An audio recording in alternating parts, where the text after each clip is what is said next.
Welcome and hello, my name is Dawn Biddison. I'm a museum specialist at the Alaska Office of the Arctic Studies Center, which is part of the National Museum of Natural History at the Smithsonian Institution. I'd like to welcome you to our Chickaloonies project webinar, Intergenerational Creativity and Learning Through Indigenous Comic Art. Today we'll be joined by moderator and speaker Melissa Shaganoff and speakers Debbie Maharis and Casey Silver. Before we begin, I'd like to ask Melissa to provide a land acknowledgement. Willie Stagan, good morning, and Willie Jan to everyone else on the other coast. I think it's land acknowledgements are interesting these days, right? Because I think they're becoming more and more commonplace, but it's important for all of us to know, whose lands we're on and to know the work that people are currently doing in the place that they live or work, call home. So I want to acknowledge that I'm zooming in from Daglayakak, from Anchorage in the land of the Dena'ina people. And I would just like everyone, in the chat box to type in where they're zooming in from, whose land they're on. It's just important for us. And if we don't know, it's important for us to be doing that work continuously. So, Jinan. Thank you, Melissa.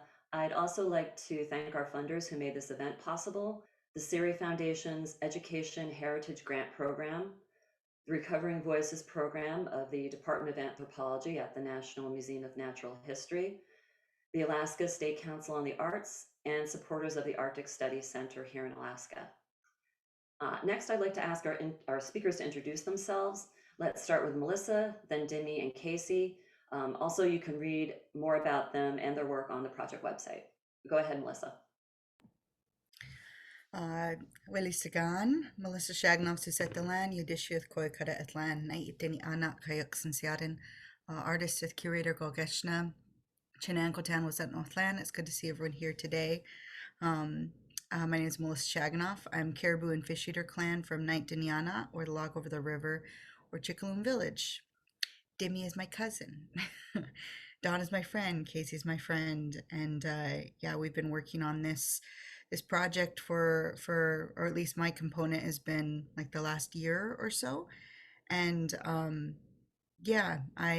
am an artist. I am a curator. I do a lot of work all around the country and the world about, involving decolonization, involving, land acknowledgement and land acknowledgement in action, and teaching people about Indigenous people, about my culture. I'm currently the artist in residence at the Nave here in Anchorage, Alaska, and Dagayakak. So, thank you, Chinan.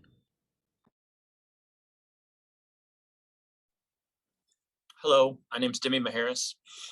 I'm zooming in from Utah right now, but I'm based out of Seattle. I'm originally from Alaska. I'm a Chickaloon Village tribal citizen, Melissa's cousin, raised by my mother, Patricia Wade, and my grandmother, Catherine Wade, who was our village elder, who kind of started the Yanida'a school that I attended, Alaska's first tribally owned and operated K through 12 school. I went to the school for the first 2 years it was in operation. Learned dancing, drumming, all that stuff, but I really loved the stories that grandma told us. And when I grew up, I illustrated our traditional Yanida'a stories into comic books, and that kind of kickstarted my career as an artist.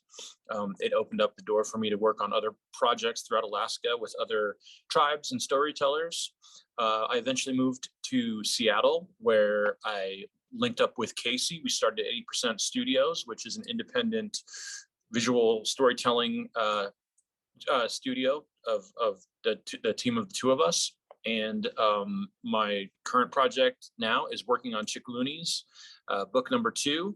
The first book was completed earlier this year, and it's been a lot of fun kind of exploring all these different facets here with Dawn and Melissa, different ways that we can present the stories and turn it into like a teaching tool, which I guess we'll talk a little bit more about today. Thank you. Hey, I'm Casey Silver, one half of 80% Studios, as Demi had said. I'm based in Seattle, Washington, and I'm a writer, artist, and just all around storyteller. I spent my life making comics and reading comics and just being immersed in stories. And this project that we've been working on, Chickaloonies, has been a real kind of step forward for us as at 80% Studios. And as Demi had said, we've been able to really partner with Dawn and Melissa and to be able to take the idea of what's possible in comics and the stories and really elevate that. And we've been able to share them with a lot of kids and people and connect with a lot of people. And it's been a really great journey of the last 2.5 years that we've been working on this project. So yeah, it's been a lot of fun, and we're excited to see where book 2 and the rest of the journey goes. So thank you. Okay, thank you. Our webinar will start today with the discussion between Melissa, Denny, and Casey, and then we'll have time for questions. Melissa, you can take it from here. Thanks. So I think that just in case people don't know the full story of Chickaloonies, do you think, Demi and Casey could give a little synopsis of what the story like entails and why you wanted to make it? Sure, yeah. Yeah, so Chickaloonies is a all ages Alaskan tribal adventure about 2 Alaskan Native kids who set on a quest to become the greatest storytellers the world has ever seen. And we follow Mr. Yelly and Sasquatch Emoji as they have to use the language of their tribe, the teachings of their grandma, and most importantly, their imaginations as they journey to foreign lands to learn from new cultures, share the knowledge of their own, and then at the end of the day, maybe they might save the village. It's a coming of age tale about legends, language, magic, and the journey of discovering one's own story in our ever-changing world. And yeah, so that's the kind of synopsis of where we started. And the first book kind of covers a little bit of who they are and where they come from in the village of Chickaloon. And then we'll be, continuing out as to they journey across to the rest of Alaska and see what kind of adventures they get into. You have such a narrator voice, Casey. It's perfect. um, but yeah, I guess that I think a big part of like what makes Chickaloony special is that it's kind of this reflection of you and Demi, right? And your relationship, and the even the characters sort of connect you to them. They are you. So Absolutely. I mean, like, and in some ways, it's kind of like this passion project of identity. It's not just a kind of a you know comic comic genre. It's like almost this new genre that you're creating. And I guess I want to know sort of what attracted you to comics, as an art form. Comics are they're one of the only things that use both sides of your brain, the left and the right side, the visual and the words. And it's the combination of these two things that really attracted me to the medium. And we all have stories. All of our stories exist, around us and through our choices and paths that we, walk in life.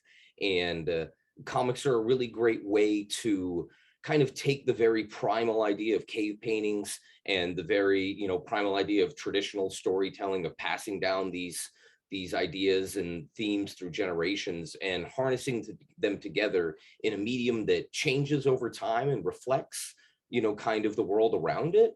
And Demi and I really wanted to do something that celebrated his heritage and that celebrated his mom and his grandmother. And we wanted to do something that was all ages and take those ideas and the themes and really put them together and present them in a new way for a new generation. And so, the idea of comics it's something that's very popular now and that kids are really into, which is really cool. And it's helping a lot of kids read. It's how I learned how to read. And reading is such an important thing that a lot of people, even adults, don't do for fun anymore. And so if we can use comics as the vehicle to get kids excited about that and excited about where they come from, that's really a big goal for us. Great. Demi, what was it that got you interested in comics? And I mean, you kind of have an interesting story, is this kind of connection to like this legacy of storytellers in your family. Can you talk a little bit about that? So I've been an artist ever since I can remember. I mean, just, doodling, doing cartoons, drawing, since before I can remember. And I always loved cartoons. Some of my earliest memories were like drawing the cereal box cartoons, just the cartoons that are on the cereal box. So I kind of knew about comics growing up a little bit. I never really like got too interested in them until I was around 11 years old.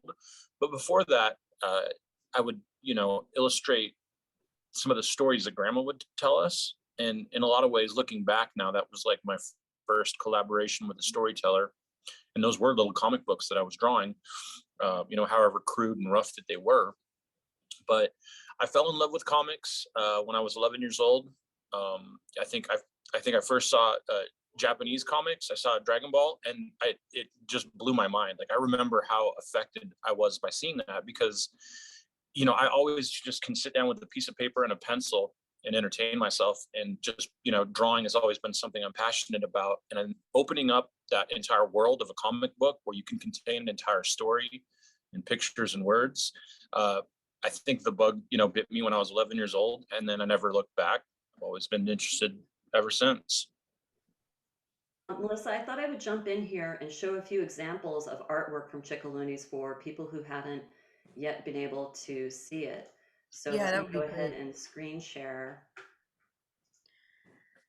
And I'll just say too, it's like I think Demi and I, we both grew up with something called Yani Da'a, stories, which are ancient stories, so they're stories that, have reoccurring characters, and they're meant to be stories for specifically for kids, to teach lessons.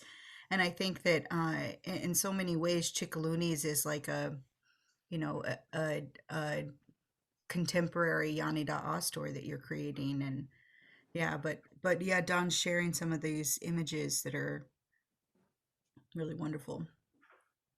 And I'll just share one more image. I think these are really nice examples to show the diversity of the kind of content that you can present, and, interesting ways of learning and teaching. Yeah, I mean, like, and these also kind of show too, because these are kind of like pages that are sort of breaks in the comics, right, Casey and Demi, like like at least this language pages. Yeah. Yeah, they're Um, yeah, they kind of give you a break, and they teach you not only about, language and stuff, but also how to read the comic as you read it. yeah, and I think that there's moments of of storytelling and science fiction and magic and all these sort of things involved in Chickaloonies, but then it's hinged upon you know cultural information, and the Otna language, right, where we don't have a written language, but when grandma speaks language, it comes out as magic, and as these sort of like glyphic things, so Demi and Casey are really kind of world building, uh making these like cultural norms and cultural, important things very tangible, and I think that kind of brings me to this idea that Chickaloonies is really kind of being authored in a way that's kind of new for this kind of genre. I think like you're creating it in community, and then also with consultation with someone like me, to kind of like go through in kind of an editing way and help direct sort of things. And I don't know, can you talk about that a little bit? I mean, it doesn't seem like the goal of Chickaloonies is really to you know sell 1 million copies and make $1 million, right? No, yeah, we're just happy that we did not lose money, honestly. Yeah. Mhm. But no, the so many of the comics that Demi and I have made have just been us. And they've just been, goofy, fun things we're into. And this has been a project that really feels like it has weight to it. And being able to, tap into this great lineage and this great history, and do it in a respectful way, by collaborating with people like you, Melissa, and hopefully with more people in the future, and really being able to get a well-rounded kind of sense of what it means to represent the indigenous culture in pop culture nowadays, which is really an important thing. And it's something that for Chickaloonies we really wanted to take the themes and values of traditional Yanida stories and present them in a new way, and do it where it's fun and enjoyable, and we're not like hitting you over the head with it, but at the same time there's this real subtext of the power of language, of respecting your elders, of intergenerational storytelling, and how these things are still very relevant today, and how they can be seen in a bit of a fantastical way to guide our characters along the story, and for them to learn who they are. And a lot of the idea is to help kids find their place in the world, and help kids see something where it's not just Superman or Batman punching their problems. We're really try to have our characters be creative and think about what it is that they're affecting with their actions as they move through the world. I like to look at kind of a lot of indigenous artists and people who are, doing this kind of work, that's really based in kind of like it's really hinged in sort of a real tangible culture, a real tangible sort of experience as Ahtna people. It's like I like to say that it's reclaiming culture rather than revitalizing it, because it still exists and it's still, thriving in many ways. And Demi, I guess I want to ask you kind of like what's the main message that you want people to sort of walk away with after they even just know that there's a comic about Chickaloon? Kind of like what Casey was saying. I feel like with Chickaloonies, there's an opportunity to tell a unique story. Not just because Chickaloon is a unique place. Everybody's got a unique story, but really finding out like what makes our family's traditions and our family's stories so special. Instead of just kind of like dressing up a comic and calling it an indigenous comic, like finding a way to tell an indigenous story through a comic book medium and marrying those two things together. I think you can kind of like, there's opportunities to create something very new and exciting. So, there's a tradition in our family of telling stories and passing down stories. And I think that there's an opportunity right now to create new stories, to create new traditions. And, those stories and those characters are embedded in, our brains, like Raven and Lynx, the stories that grandma taught us growing up. And I just feel like there's, a chance now to kind of like launch forth and make new stories that would make grandma proud, which is basically like my motivation with this would be something that would make my mom and my grandma proud, and make our family proud. So Yeah, I think it's so important that it kind of like it calls back to your mom, Patricia Wade, and your grandma, Catherine Wade, because it's like you're extending their legacy, but in this new way that is very like authentic to who you are, Demi, and kind of like, and you're bringing people along with you, right? It's like you and Casey are creating this, but then you're pulling me into it, who pulls my aunts into it, who pulls other people into it. And I think that it's like it's important because it's kind of also showing how you can, be successful as artists, whatever genre you're doing. And that's really, I think, what makes indigenous arts and just this genre, so special, is that it's created in community. It's also created by like spreading this kind of like wealth. And for me, it just kind of goes back to like potlatching and this idea that you're sharing what you have amongst each other with your opposites, with your other community people. You're constantly reaching, to other individuals. But anyways, I'm going off on a tangent. But I want to ask some like specific questions to each of you, and so I think Casey, I'll start with you. Is like half of 80% studios, as half of like authorship of Chickaloonies and the art. Um, I think it's important to like address, what is it like as a non-Indigenous person supporting, and creating Indigenous stories with Demi, and how do you go about, sort of like learning yourself? I mean, I think a great example that I just want to say, because I don't think I've told you, is you're doing this work to try to learn our language, right? And to do your best at it. I guess I'd want to hear sort of how you approach those things, and yeah. It's been a real honor, honestly, just to kind of be able to, not so much like, to not be like inducted, but just to be a part of it, to be feel like, I'm able to kind of see it from a different perspective. And I've known Demi for a long time, and it's interesting to, it was really cool to be able to meet his mom, and to kind of see the lineage of where it came from, of how his mom took what her mom did and just did it in a new way, and now that we're doing kind of the same thing, which is really cool. And it's been a real learning experience to understand, kind of what it seems like is needed, especially in pop culture, to not be white, to see, yourself as characters.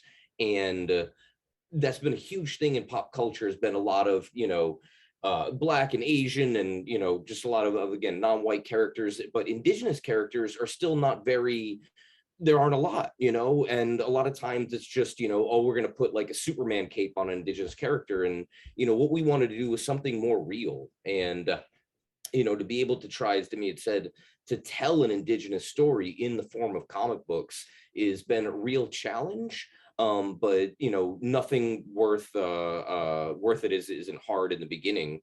And the idea of like, learning the language, and we've been doing kind of a live storytelling thing, which has been a lot of fun, which we did up in Alaska during our release tour, where I learned some Otna words and tried to, part of it is we teach kids, these words. And it's just amazing the nuances of the language, and how much, how you say things, and what, in what context, is just how much they change. And it shows how powerful the language is and how powerful the culture is. And it's still very much alive, and it's very much thriving. And to see, these people and the stories that they inhabit, and that the world they inhabit, to be so rich. And it's been just so, it's just been a real eye opener. It's a lot of stuff that I didn't know, and you just don't know what you don't know until you don't know it. And it's been, probably this idea of cultural collaboration is really at the core of the comic collaboration in general. The idea that Demi and I come together to create something that, neither of us could do on our own.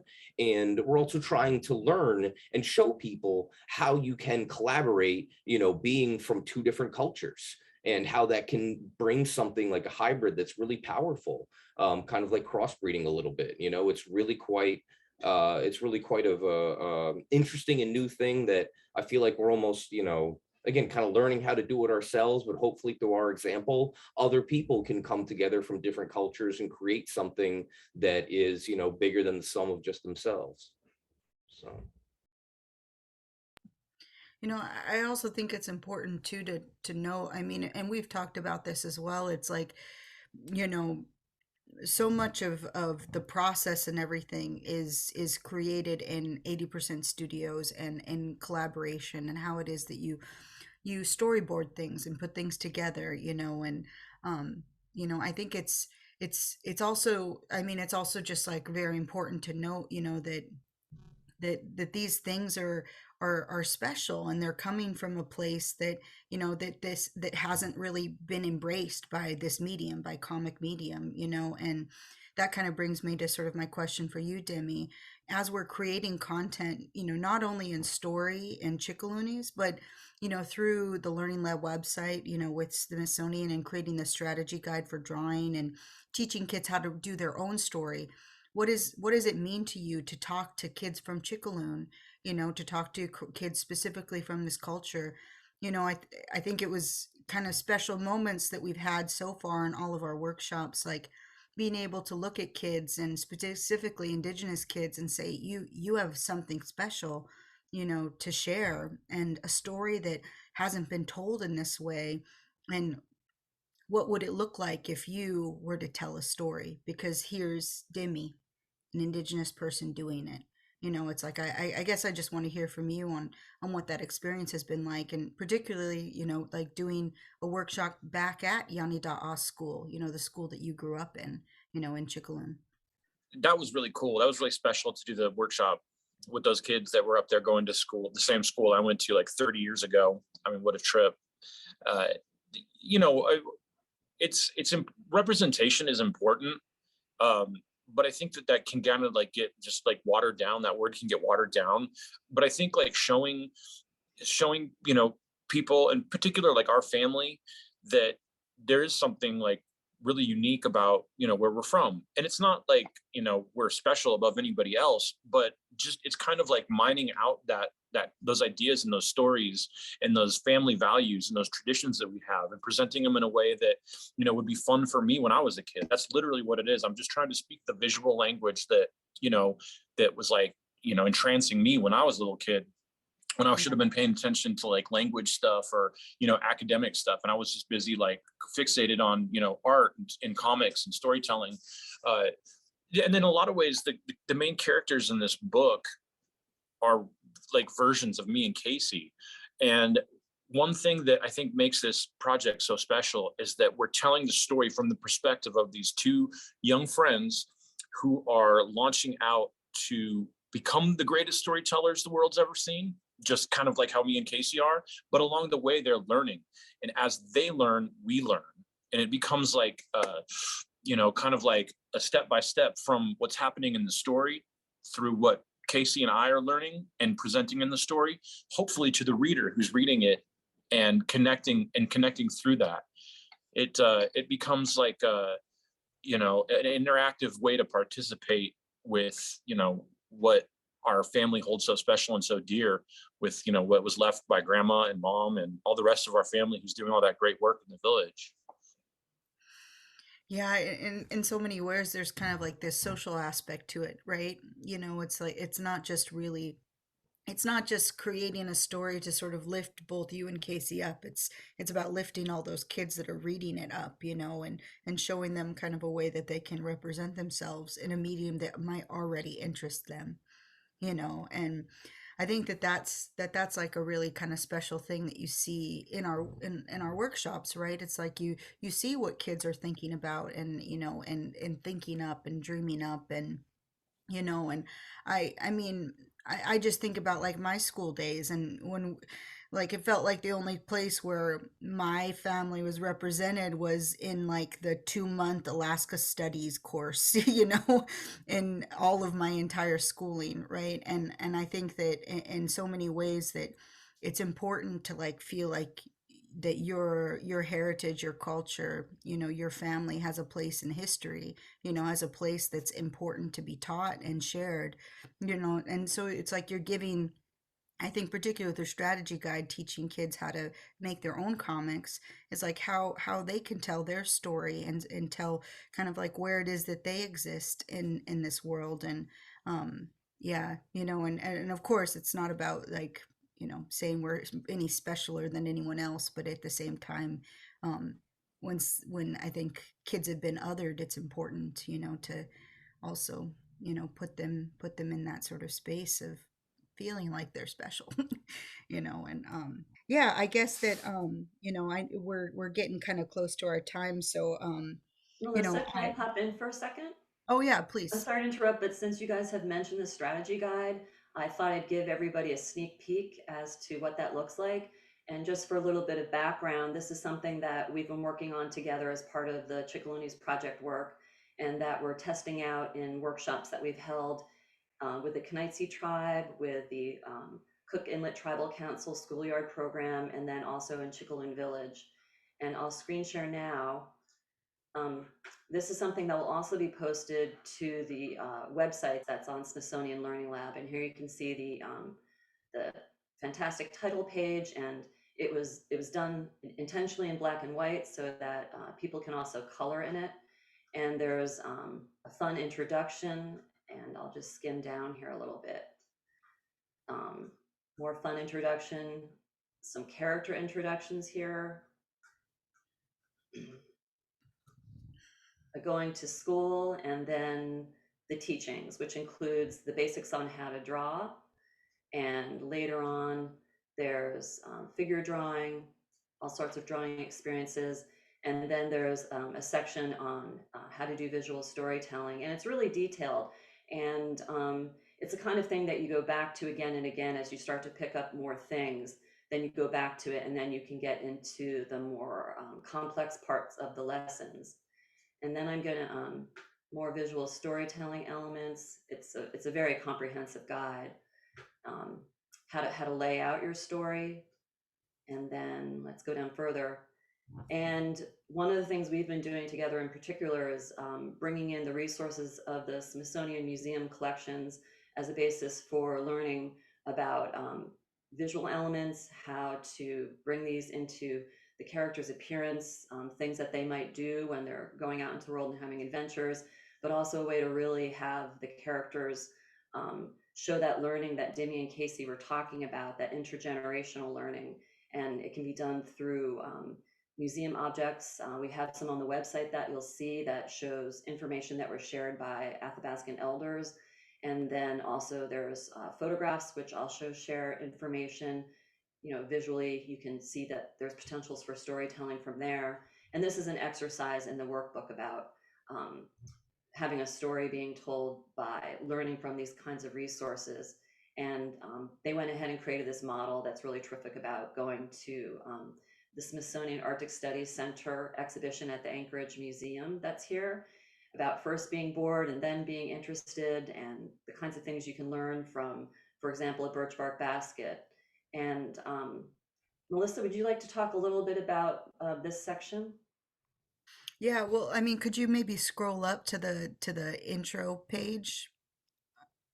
So you have here, right? So this whole story that's kind of like created in the Smithsonian Arctic Study Center, that's located in the Anchorage Museum, and it's kind of like starts off as, Moji and Mr. Yelly going on a school tour, right, of the Smithsonian Center, and you see them kind of looking at objects, and there's even kind of like a thing of like, this is boring, I'm not interested in it, right?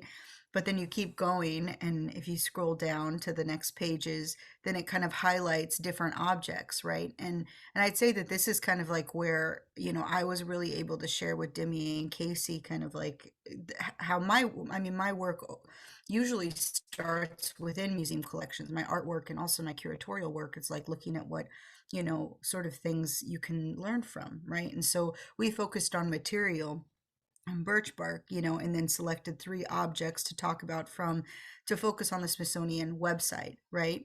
And to create a story around it, right? And so, Demi and Casey use this as kind of like a template of like how you create a storyline, and then we relate it back to the students as like, this is how you can create a story from something that you do every year, which is harvesting birch bark, right? So they're telling grandma, all about like their fun trip and what they learned, and then grandma suggests that they go with their cousin to go harvest birch bark, and this is kind of like the moments where we can really embed some like deep knowledge, like the fact that you can only harvest birch bark one time of year, when the sap is running through the birch, bark, because you don't want to harm the tree. And if you do it and you're a skilled person, you can do it where the tree continues to live and survives. And then also in many ways, like marks our time, because Indigenous people, we didn't leave behind buildings. Like part of our culture and belief systems is that you leave a place, as better than you came upon it, and you try to, never like leave your footprint, right? But birch bark is kind of one of those special things that if you harvested from that tree and you did it in the right way, that it continues growing. And so it marks our time there and our history there, right? And so you have their cousin Valley, sharing this with Moji and Mr. Yelly, right? As far as like also harvesting, right? And I think this is this is kind of a good example of why it is that, my component is also kind of important in Chickaloonies world, and that, I described what birch bark looked like, about how you cut out a pattern, but I think like Casey had like diamonds. We remember we were talking about that, had diamond patterns cut out of the tree, right? And that's not how you harvest it. So it's this combination of telling the stories from all these different angles to get the most accurate representation and story, as best we can, because we all hold like little bits of information, and it's just about trying to do the due diligence and like have the best sort of most accurate story told, so it relates back to students who are out in the woods and harvesting birch bark with their aunties, um, much like Demi and myself as kids, and kind of learning about that sort of importance. But as we finish up, I think I'd like to, turn it back over to Casey and Demi, to talk about kind of, what's this process been like in creating, education materials with Dawn, and also being able to sort of, you know, use the Smithsonian Learning Lab as a jumping off point to share, even more information, and also expand your own knowledge. What has that been like for you? Working with the Smithsonian and Dawn. Demi, you want to go ahead? Yeah. Like I said, we're kind of students ourselves, learning as we go. And the Learning Lab and the Smithsonian and Dawn, are a wealth of knowledge and reference material. And it's kind of guiding our footsteps as we create this process, because we're kind of like inventing this as we go. I mean, everything's kind of like being created kind of as we go. It started with the story. It started with the characters. Me and Casey came up with the ideas from the characters, and now we're developing, materials and having like webinars and things that I didn't ever expect that this might turn into. It's been really cool, and I think that the more we can imbue this, this book, the story, these characters with actual real life knowledge and actual usable teachable knowledge, I think that it's going to make something really special, that can pass this along. Yeah, the idea of being able to pass along knowledge has just been huge with this project. I mean, it's really something that, as Damien said, we're kind of inventing. And the idea of taking a comic and really having this kind of multi-pronged approach where you have a comic and you have a certain amount of knowledge in it, and it's got real knowledge, and it's got stuff that makes kids excited about that, and it kind of entertains them. And then taking those same kind of characters and expanding that knowledge into the strategy guide and mixing it with stuff that Demi and I have learned, that people have taught us how to make comics and how to tell stories, and we want to pass that on to kids who got excited from Chickaloonies, or to kids who are artists or storytellers, or that they don't even know that they're storytellers. Because we are all storytellers. Just some of us, are better at communicating that than others, and other people just need to be encouraged. And that's really what the workshops and the strategy guides have been about. And because we were working with Dawn and Melissa, we were able to reach a lot more people and able to have like a really great, as Demi said, wealth of knowledge. And just like with the birch bark, I had no idea how to harvest birch bark, and I learned as the characters learned, which is just a really great thing. And the journey of creating this has become a very meta thing, whereas Demi said, what kind of happens to us happens to the characters, and vice versa.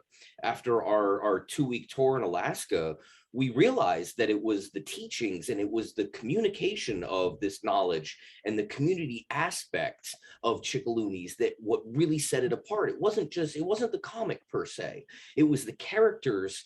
And by putting ourselves into the art and the art into ourselves, it has blurred the lines between, what comes first, and they both feed upon each other. And everyone that we met And everyone, the more that Demi and I learned, the more we expanded the vision of what we thought Chickaloonies could be. And that's what brought us here, and doing the strategy guide and teaching that to kids, and even connecting with just one kid out of a classroom has been amazing.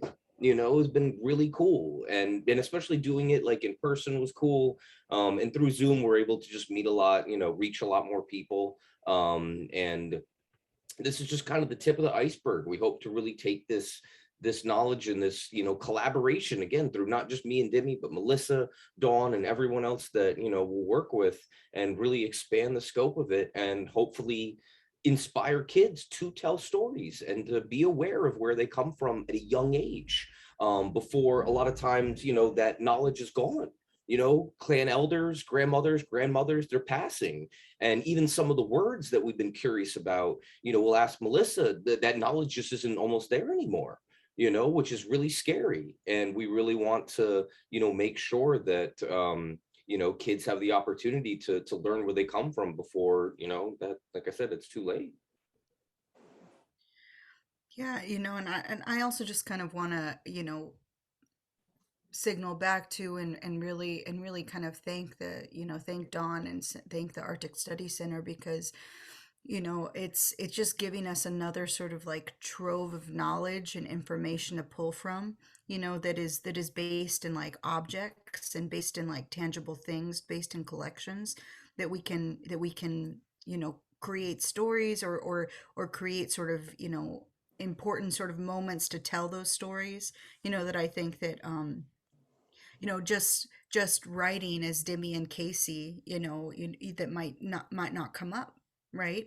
And I Yeah. think that yeah, that it's just kind of like continues this sort of narrative that we've talked about in like this series, several times, is that looking at collections and museums, as libraries, as wealths of information, and also things that are accessible to us, and should be.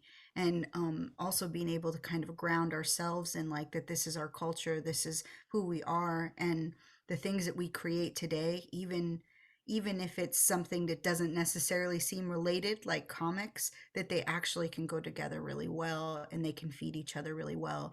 Because what Demi and Casey are creating, and what I'm excited to be part of, is that this is kind of like a way of telling stories that is so different than any others, because it's coming from this multi-authored approach, and a much more indigenous approach, and then leads back to other things, greater things, that like Demi, Casey, and I are a part of, like Tluke Tet Sauce, which is our comic book collective that we work together with other indigenous comic book artists and indigenous sort of storytellers. So there's like a lot of ways that these things stack on each other, and it's beyond just creating a comic book about Chickaloon, and I think that we've talked about that a few times here. So yeah, thank you, Demi and Casey and Don, for answering those questions. And is there any final ideas or thoughts that you want to leave us before we move into Q&A? Yeah, I just again wanted to say really, deep, heartfelt thank you to you guys. Being able to, a real moment when we were in Alaska was when Dawn gave us a private tour of the museum and the collections that were there, and to see these things up front, up close, and to see the stories and history and legacy that's embedded in these objects was really powerful for me. And this is the best project that we've done, and it's just been a great honor and journey, or to be on this journey, and it's just the beginning. So we're really excited to kind of see where it goes, and to expand our scope. Yeah, I think you guys said it well. I don't really have anything else to add, so thank you. Great. Well, thank you to all of you, because it's been really terrific to work with you and to have an opportunity to help facilitate your access to museum collections and to resources at the museum, and to act as a contributor to really expanding the work that you've been doing and that you've been wanting to do. There's been a couple of questions in the chat box that I just wanted to say for those who aren't reading the chat box. People had asked about where to buy copies of Chickaloonies. It looks like you guys, your Etsy site is sold out, but there might be copies of the comic book coming up soon. So I also put their email address in the chat box. But that information is also available on the project website. So everything you need would be found in that one place. And there's also an entry there that shows you how to contact Demi and Casey and Melissa if you'd like to actually have a workshop with the Chickaloonies creative team. And I highly recommend that. We've done some workshops already together, and it really is. And this next audience question will link to this.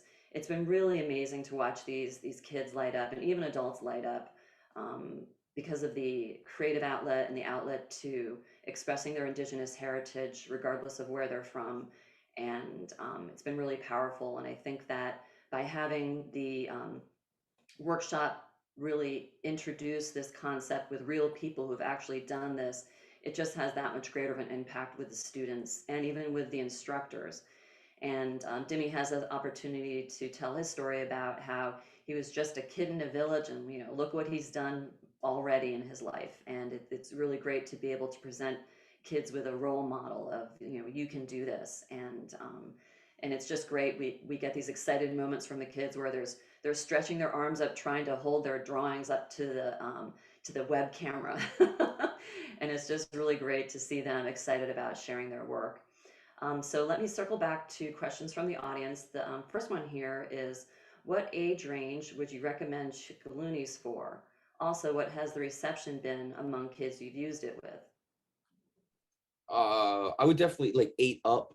I think 8 was about the youngest that we had read it, and the reception has been really kind of amazing, actually. The kids really seem to enjoy it. And again, we wanted to make an all ages thing, not just a comic for kids, but something that everyone, no matter how old you were, can get something out of it. And it's been a really awesome response of people connecting, Indigenous people, non-Indigenous people, just as it's a really entertaining, and, again, at its core, all cultures share stories of, survival and understanding of the world around them. And I feel like people can tap into that primal, energy that exists in, the love that Demi and I have, not only for the medium, but for each other and for the culture and for these characters in the story. And I hope that comes through when people read it. And I feel like it does, even if you don't, consciously know it. So. Damien, would you like to add to that?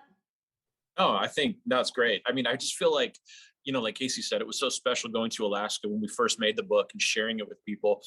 It became very clear to me that like grandma and mom were like definitely guiding our footsteps. So I knew that we were going in the right direction because I could completely feel them, like encouraging us and like opening doors along the way. So I've just, been really excited to see that kids are excited about it and they're asking about the next book. When does the next book come out? And we are hard at work on the next book. And that's all we want to do is tell the next story and, like share our stories with the kids who have read the book so far.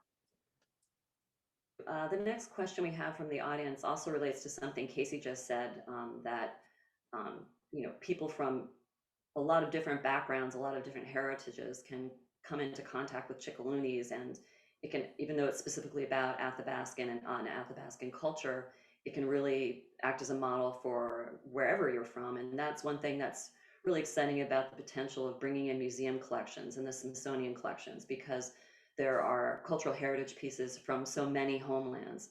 And so it's just such a great, as Melissa said, library for everyone to be able to access online and hopefully in person. So I'll circle to the question now. Someone asked, I would love to know, as a museum person, what are the best ways museums and archives could help you with this wonderful project? Demi, would you like to start off this time? Oh, actually, Melissa, it looked like you were going to say something. Why don't you start? Well, I would say that it's a big, like, kind of what you've done, right? Is that you've, searched for funding for Demi and Casey to be able to continue to write and create, resources, as well as bring in, more cultural consultants like me, to kind of look over and, edit and add things and stuff, because part of like the intergenerational part of the comic book is adding like lots of perspectives, right? So for the 8-year-olds, talking about how the birch bark marks the time of our, marks time in our history might not be something that resonates. But, for maybe the 18-year-old or the 22-year-old looking at that, they might walk through the woods and, see marks of our culture, and indigenous, stewardship. So I think that for museum professionals to help us, utilize their collections, to offer, opportunities, for if you were, to just approach, kind of like creative teams, like Demi and Casey or myself, and ask us like what would be supportive.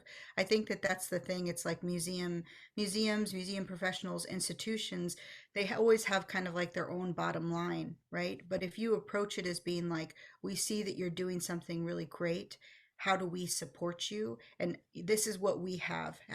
What could you do with us, right? So I think it's like about starting a relationship and a conversation, because Demi and Casey are already creating work, regardless of whether or not they have support or funding, or those resources. But if you have something that you think that could add to that, I think starting those relationships and offering it, so you can create something together is a really wonderful thing, yeah, because I think a lot of what Demi and Casey are doing does fit into sort of like education and everything from museums.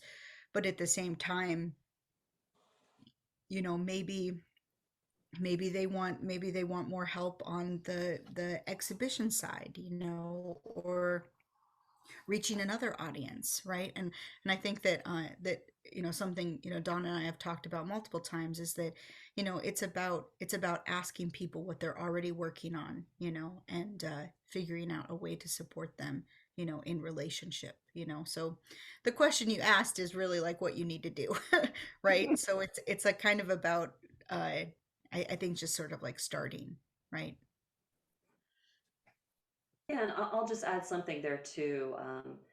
I approached this project by becoming aware of the new comic book that Casey and Dippy and Melissa had worked on, and how it had been a new step for them. And I did just approach them and ask them, how can I, as a museum person, help you with your work for the goals that you have? How can I help support that? And as Melissa pointed out, connecting museum objects to homelands and to people from those communities, and creating research and educational resources, that's all within the purview of museum work. So it was a great fit for me to be able to listen to Melissa, Casey, and Demi to find out what they wanted to do, and to be able to support them through writing grants, and by utilizing the skills I have as a museum professional to direct them to the kind of resources they were specifically looking for, and then also to collaborate together and talk about what are the next steps we'd like to have for this project. And of course, that would include what Melissa had mentioned about bringing in more community members, more elders, more cultural experts, for Casey, Demi, Melissa to have time with and spend time working with on their own, and then to provide more access to museum collections, information, and in-person experiences. And of course, that's limited right now due to the restrictions of COVID-19, but we're hoping that will change soon, and that they'll be able to have in-person time with the very large collections at the Smithsonian in Washington, D.C., and specifically in the holding areas in Suitland. So let's go on to the next question, the little bit of time we have left. What comes next for the Chickaloonies project? Well, I think I actually answered part of that. And Casey and Demi did mention that they're working on the next comic book in the Chickaloonies series. So do you guys have any ballpark idea of when that new comic book will come out, so they know when to go back and visit your Facebook page again? We're hoping definitely like this year for sure. We're hoping probably closer towards the end of the year, somewhere like fallish or something like that. But yeah, that's our goal, is to by the end of the year have book 2 out. But one thing I just wanted to say that, we are excited about is that all this work kind of leads back to Chickaloonies, and all the work we're doing kind of leads back to Moji and Yelly. And that's just kind of like my heart and soul right now, is anything that we can do to incorporate those characters and, put them in front of people and put them in front of kids. That's, that's what's fun for me right now. So. There is also a question from the audience. Do you have plans to reach outside of Anchorage schools to smaller villages that may not know what you do? Actually, 2 of the 3 workshops we've been able to do under our current grants were in smaller places. So we're happy to report that we've already started that. And that's been an opportunity for us to refine the strategy guide and for Casey, Melissa, and Denny to refine the workshop that they do. There's a full-length workshop, and then there's the possibility of doing a smaller workshop. And they've also had chances to do some of those smaller workshops. But once all the resources are available online, I do have a plan in place to do very extensive outreach to schools throughout the state. And so I'm glad that someone mentioned that, because that's definitely part of the plan. We're very aware of the fact that we need to really focus on providing opportunities for places outside of the hubs in Alaska.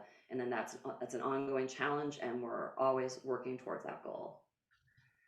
So it looks like we're reaching the end of our time for the event. There's a couple more things in the chat box. Someone mentioned how their school district did a workshop with Demi and Casing, and it was amazing. Kids were super engaged. I highly recommend it. So thank you very much for sharing that. And in closing, what I just would like to thank you, the audience, for joining us. We're really happy that you were here with us to learn more about this project that means so much to us and that we plan to continue working on and growing. And Melissa, Demi, and Casey, I'd like to thank you for sharing your knowledge, your insights, your experiences with us. And I'd like to remind the audience, please visit the project website on Learning Lab. It's going to keep growing. You'll find the resources discussed today. And I'd like to say thank you and take care. And Melissa, Casey, and Demi, if you'd like to say goodbye as well. Yeah, thank you so much, everyone. Truly, this has been a great, hour here talking, and it's been really a lot of fun. So thank you for listening to us. Yeah, thank you guys. Yeah, ahana. Ahana.